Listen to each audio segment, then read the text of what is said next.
You sendiri tanggung sendiri dosa itu. Kita tak boleh nak ambil hak orang lain. Tak apalah dosa kau tanggung. Itu konsep Kristian, konsep agama Hindu.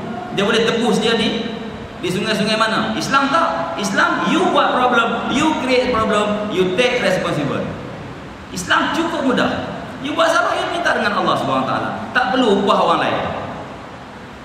Tak perlu upah panggil orang, okey, tolonglah doa contohnya supaya Allah ampunkan dosa. Itu bukan konsep itu. Islam, you buat salah, you bertobat kepada Allah SWT. Ini sebenarnya. Maka sebab itu bila Adam ini disebabkan dia kesalahannya itu pun supaya Allah nak educate kita. Kerana kita manusia. Adam itu merupakan manusia. Bila manusia, as long as manusia akan berlaku kesalahan. Bila berlaku kesalahan, apa macam nak buat? Seperti mana berlaku Qabil dan Habil apabila berlaku pembunuhan.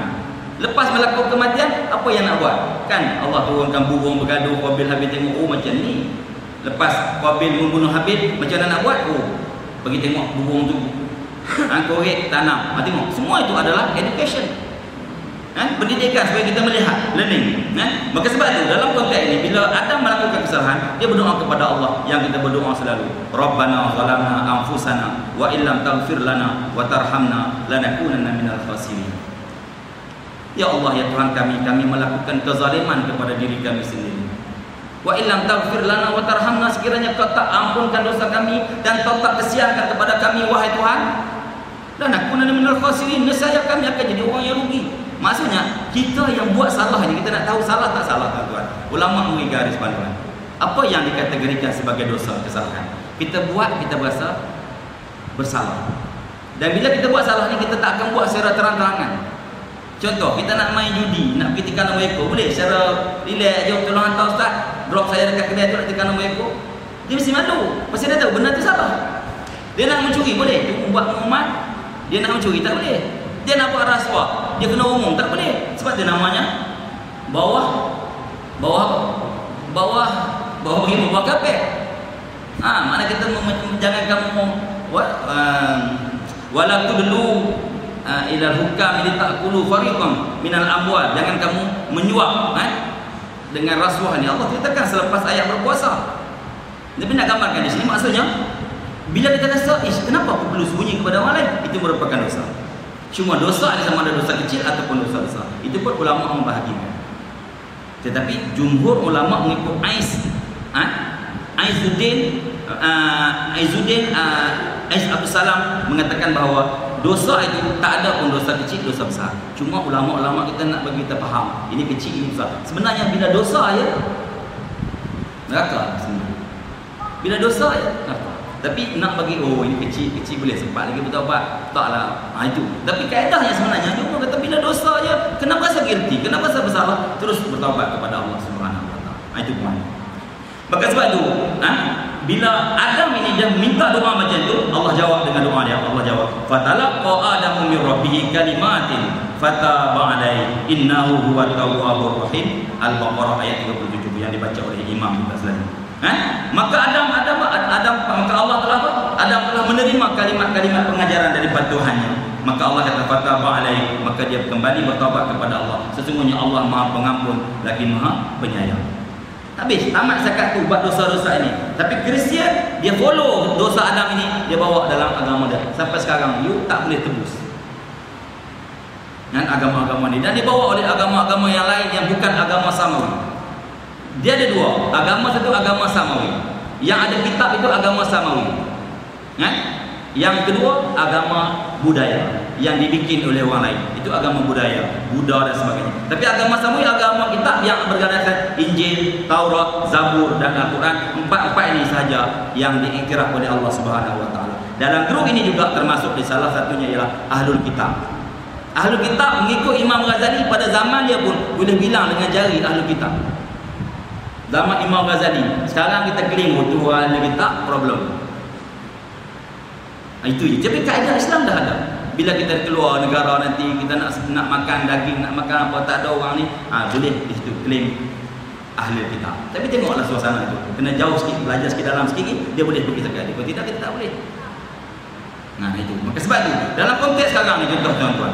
Dalam konteks sekarang ni kita nak nak react balik dengan orang mengutuk menjadikan Allah itu mainan pada mereka. Kan? Kita pun kutuk balik. Sedangkan Nabi menceritakan dalam satu hadis Nabi. Nabi kata man aza zimiyan faqad azani wa man azani faqad azallah. Itu riwayat Imam Muslim. Siapa yang menyakiti orang zimmi, kafir zimmi, orang kafir zimmi yang taat kepada pemerintah, yang tak buat kacau pemerintah, dia taat ikut hukum-hukum kita, ikut rule-rule yang dibuat oleh dunia ni, dia ikut, dia duduk bernaung di bawah naungan orang Islam yang menjadi pemerintah. Dia duduk buat namanya kafir zimmi. Dia bukan pemberontak. Siapa yang menyakiti hati mereka ini, kata Nabi, dia telah menyakiti hati aku. Aku ni siapa? Rasulullah. Dan siapa menyakiti hati Rasulullah, dia menyakiti Allah Subhanahu Wa Taala. Tengok ke situ. Yang kita belarang ataupun bawa kepala lembu pergi satu kat Shah Alam itu, kita mengejek orang bukan Islam itu, orang Islam akan mengejek kita balik. Dalam suratul An'am ayat 108. Jangan kamu mengejek Tuhan mereka, negara mereka akan mengejek Tuhan kamu kelak. Allah nyatakan dalam Al-Quran. Cukup clear. Contohnya itu sebenarnya. Maka sebab itu, bila sebut taubat ni, bila dosa ni tuan-tuan, dia apa kesannya dalam hati kita? Maka Nabi menceritakan dalam satu hadis riwayat Imam Tirmizi.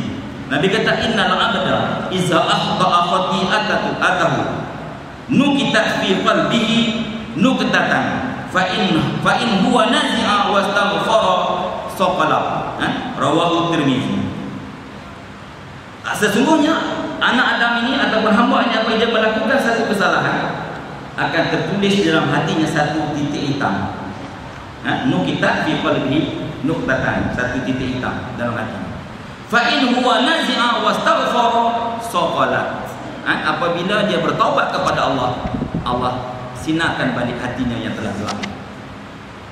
Senang Islam, mudah. Maka sebab itu tuan-tuan yang dikasih sekalian, pokoknya sekarang ini kita, Nabi Adam tunjuk pada contoh. Once dia bersalah, seterus cepat-cepat tanpa bertangguh dia memohon kepada Allah Subhanahu Wa Taala keampunan. Kenapa pengikut Nabi Adam, umat Nabi Adam, anak cucu Nabi Adam kita ini, bila buat salah, tak apalah nanti lah, pencinkan aku pergi bertaubat di Mekah. Sekarang okey lagi kalau bertaubat kan aku nak buat dosa lagi. Perhitungan inilah yang menjadi cukup kesan yang besar kepada agama kita, kepada diri kita, kepada hati kita. Karena Allah kata, wa taquluna bi afwahikum ma laysa lakum bihi ilmun wa tahsabunahu hayyinan wa huwa 'indallahi 'azim. Surah An-Nur ayat 15. Apa maknanya?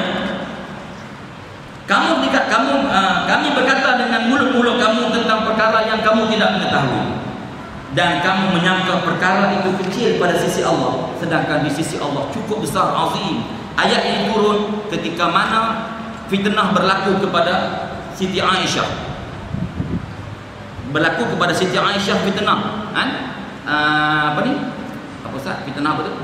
Hadisul if, iaitu apabila Rasulullah dalam perjalanan berhenti di satu tempat, kemudian Aisyah tertinggal. Dia pergi buang air, dia tertinggal. Lepas tu orang pun dah balik. Ingatkan Rasulullah ni Aisyah ada dalam sekendi, dalam tempat duduk dalam unta itu. Tengok sudah tak ada. Tapi yang menjadi peninjau yang terakhir, last man, ialah Safwan. Tengok ada Aisyah duduk kat itu. Dia pun naik balik. Orang dah cerita dah. Aisyah ada affair dengan Safwan. Timbul munafik mesti lewat cerita, tak ada benda lagi pun. Nabi pun tak ada jawab, tak ada wahyu. Semua orang mengutuk. Sehingga yang membuat fitnah ini juga terdiri daripada orang-orang sahabat-sahabat Nabi yang cukup rapat. Di kalangan sahabat Nabi, di kalangan munafik berkata-kata, mana beria-ria lah, mungkin macam tu seolah ada tutup tambah. Iyalah tu Aisyah, benda manusia biasa. Karena kita pun tambah macam tu kan. Dia pun manusia, Aisyah biasalah. Bukan ni. Bercakap tu. Turun ayat ini, kamu ingat kecil ke kamu rasa kamu cakap macam tu kata Allah? Sedangkan itu adalah satu fitnah yang cukup besar. Poin dia saya nak buat ni tuan-tuan. Kadang kita dosa ni kita rasa Allah tak apa, kecil je. Kita buat dosa kecil je. Parking blok orang sikit je, biar dia tunggu lah. Apa sangat? Alah, masuk bilik air masjid suruh kencing tak flush, tak apa. Alah, ada orang noja tolong suci, kita ada cleaner. Benda yang small matter, you kecil dalam tu, you tak flush, itu berdosa besar. Yahrum izaul akhar bil qawli aw bil fi'li. You buang tuala you dalam mangkuk. Semuanya benda cukup clear bila orang Islam ni. Bila orang Islam je, tapi dia rasa apa? Benda tu kecil. Once dia rasa besar itu kecil, maka hadis Nabi kita yang